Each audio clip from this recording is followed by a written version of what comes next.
an uprising as inflation hits record levels and food prices and unemployment break new highs. Of course, if you don't think that these riots and all-out panic can't happen in the United States, you've fallen for the most destructive sleight of hand of all time. It's no secret that the US dollar is the world's reserve currency. It's been that way since 1944. Of course, that was a time when the dollar was backed by gold, the United States held more than 50% of the world's gold reserves, and the US produced more than 55% of the entire world's manufactured goods. But times have changed. Since 1971, our dollar has been backed by faith and nothing more. Today, we only produce 27% of the world's manufactured goods.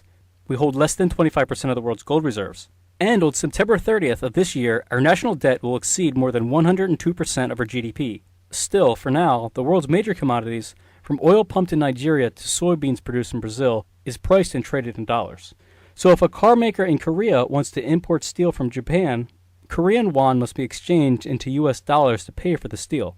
After the transactions, the Japanese steel manufacturer then needs to convert the US dollars back into Japanese yen for the transaction to be complete. In fact, some people believe that the need for the dollar in buying international goods is the only thing that gives it any strength at all. And with the Fed's additional $80 billion being injected into the money supply every month, the price of everything will skyrocket. According to Forbes, higher inflation is on its way. It's a Mad Hatter monetary system that's crushing our very livelihoods, and it's rapidly tossing the middle class and retiring baby boomers' purchasing power into poverty levels. Of course, the Fed, the guys who invented this Ponzi scheme, will never admit it. In fact, when asked if the Fed's policies were responsible for the skyrocketing cost of goods across the world, Bernanke was quick to claim that higher prices have nothing to do with the Fed's $3.7 trillion they recently injected into the local economy. Clearly, what's happening is not a dollar effect, it's a growth effect. In other words, that's too bad that they can't eat, but it's not my problem. And to an extent, he's right, so long as you don't drive a car, use electricity, heat your house, or eat. You see, what he danced over is the fact that, thanks to the Fed's out-of-control policies, it's not just food prices that are surging, it's commodity prices across the board, everything. These drastic price increases aren't due to a sudden surge in consumption. Rather, they're a direct result of the Fed's constant devaluation of your dollar. They're killing your purchasing power with each passing day. Marketers have been cleverly passing on these soaring costs to you in the form of smaller packaging and fewer goods inside. For example, Tropicana orange juice reduced the volume of their containers from 64 ounces to 59 ounces. Ivory dish detergent went from a 30-ounce to a 24-ounce container. Kraft Singles dropped the amount of cheese in each package from 24 slices to 22. Chicken of the Sea salmon reduced their content from 3 ounces to 2.6 ounces. Hebrew National Franks reduced the size of each franc from 12 ounces to 11. Even your 1-pound bag of coffee is now only 3/4 of a pound. The next time you're in the store, take a look at the weight and cost of virtually any item. Chances are, within a month or two, it's either going to be much more expensive or the amount of goods in each package will get smaller, or both. And if you want to see how the Fed has been causing inflation, take a quick look at the Thomson Reuters Jeffries CRB Index. Started in 1958, the index was created to accurately gauge the health of commodities we use most often across the globe. In order to keep it up to date, the number and type of commodities reflected in the index are constantly updated. It also takes into account which commodities we use most often. And amazingly, since its inception, it's been considered the most accurate reflector of real inflation and purchasing power around. Its track record has been near perfect for more than 54 years. So that's why so many top-tier traders are starting to worry about inflation around the corner, after the Fed announced its second round of quantitative easing. In fact, it's up more than 15% since QE2 started.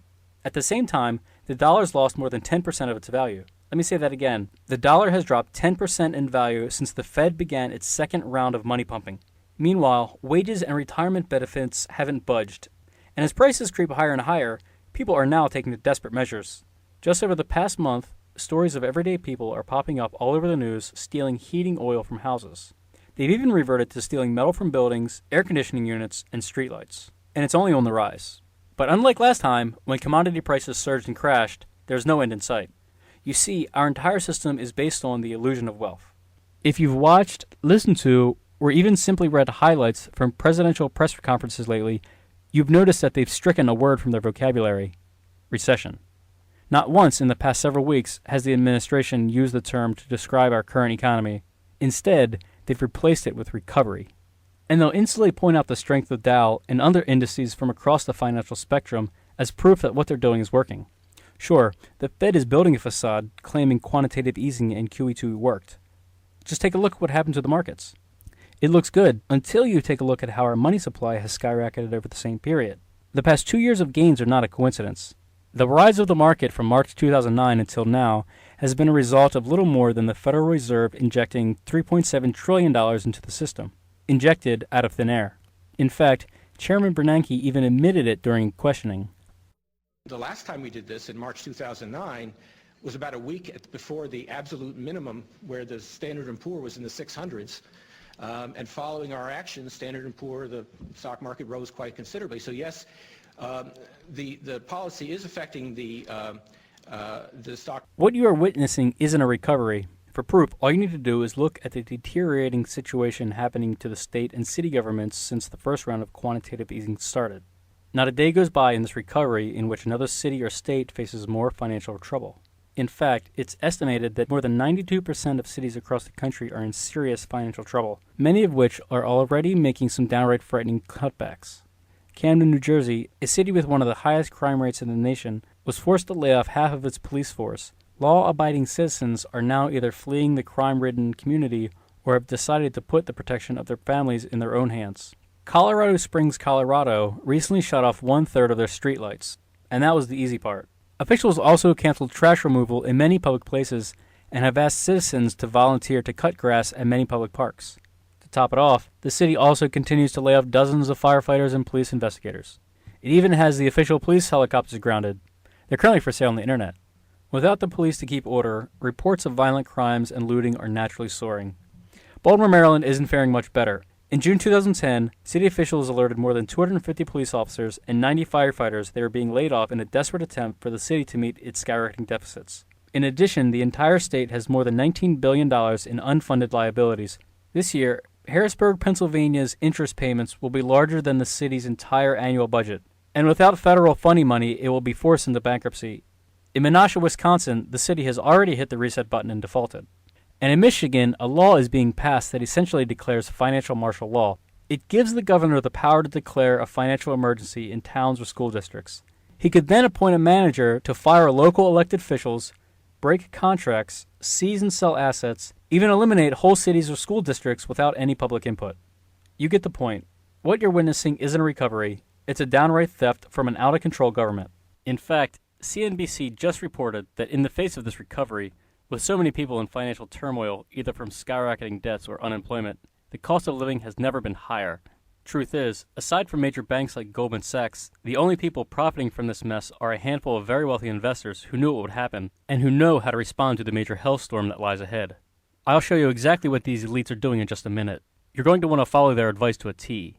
Because with Bernanke's $600 billion set to run out on June 30th, the Fed recently announced it was prepared to inject another $11 trillion into the system. Let me say that again. The Federal Reserve has agreed to inject an additional $11 trillion.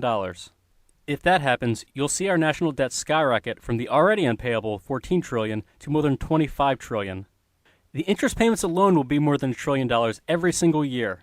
The situation is far from unique. In 2006, another country resorted to paying off their debt by printing their way out of it.